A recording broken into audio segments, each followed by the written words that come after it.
Salam. Kita bersyukur sampai siang hari ini kita boleh ada sebagaimana kita ada. Itu semua karena kemurahan dan kebaikan Tuhan. Saat ini apa yang sedang membawa kita untuk khawatir? Apa yang sering kita khawatirkan dalam hidup kita? Tapi sebelum kita membahas itu, kita membaca firman Tuhan dulu di dalam Matius pasalnya yang ke-6 ayat ke-34 demikian.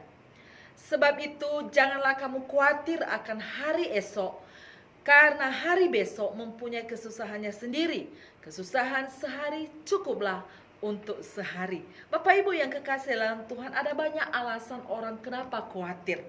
Kalau kita melihat di dalam ayatnya yang ke-25, orang khawatir akan apa yang dia makan.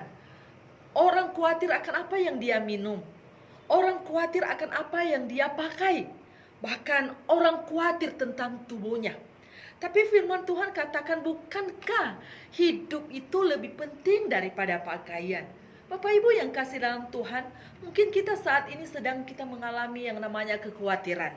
Tapi firman Tuhan katakan, jangan kamu khawatir. Kenapa tidak boleh khawatir? Karena kekhawatiran itu akan merusak hubungan kita dengan Tuhan. Merusak pengharapan kita kepada Tuhan.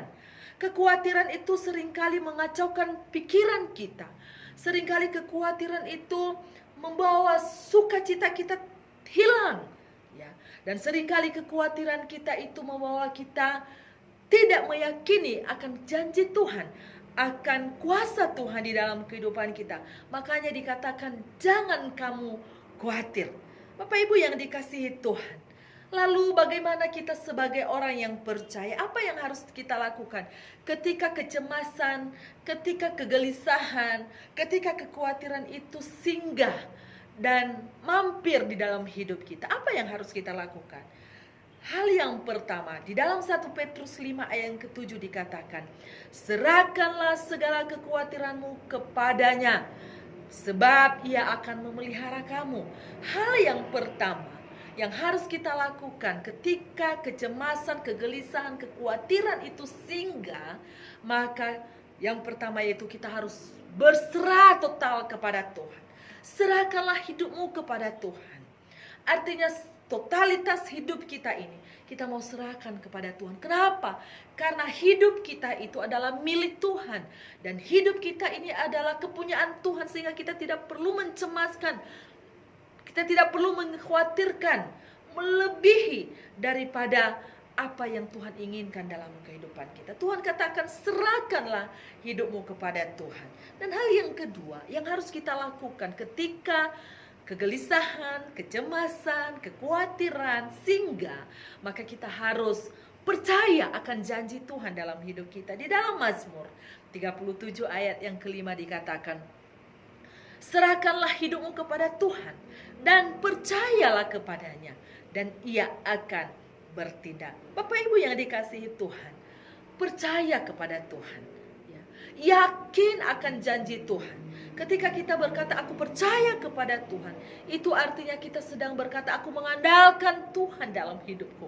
Aku mau mengutamakan Tuhan dalam hidupku. Aku berserah penuh kepada Tuhan. Aku percaya akan janji Tuhan. Ketika hal ini kita lakukan, maka kita akan merasakan kebaikan Tuhan demi kebaikan Tuhan.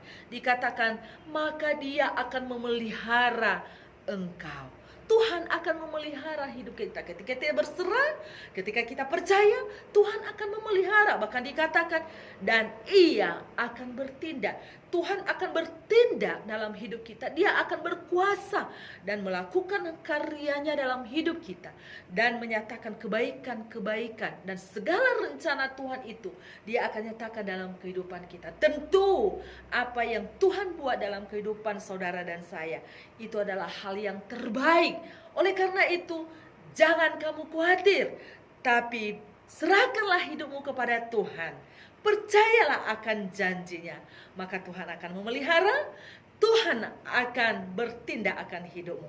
Sekali lagi, janganlah kamu khawatir akan hari besok, karena hari besok ada kesusahannya sendiri, tetapi kekhawatiran sehari cukuplah untuk sehari. Oleh karena itu, berserahlah kepada Tuhan, percayalah kepada Tuhan. Mari kita berserah kepada Tuhan. Tuhan Yesus memberkati. Salam.